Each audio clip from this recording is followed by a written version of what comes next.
নমস্কার বন্ধুরা, আমি একটা নতুন রেসিপি করছি। দুধটা ফুটাতে গিয়ে দুধটা কেটে গেল।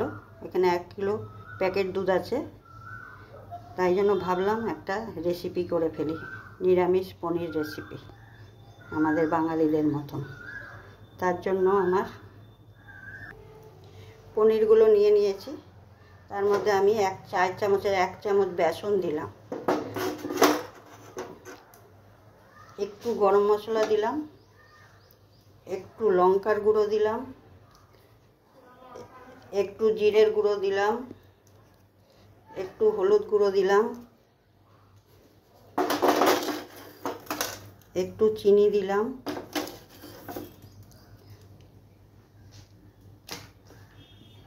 একটু ধনেপাতা কুচি দিলাম। এইগুলোকে এখন আমি মাখাবো। দেখুন, আমি ওই মিশ্রণটাকে মেখে এরকম গোল গোল লাড্ডুর মতন বানিয়ে নিয়েছি। এটাকে সবটা বানিয়ে তারপরে আমি এটা সাদা তেলে ভাজবো। এই দেখুন, সব গোল গোল করে নিয়েছি।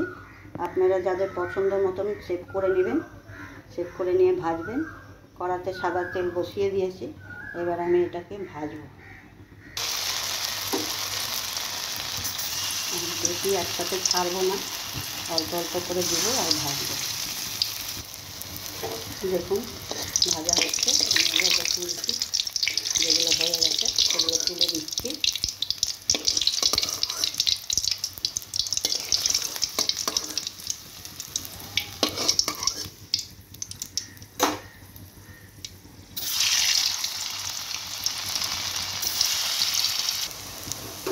দেখুন, এগুলো সব ভাজা হয়ে গেছে, আমি সব তুলে নিচ্ছি।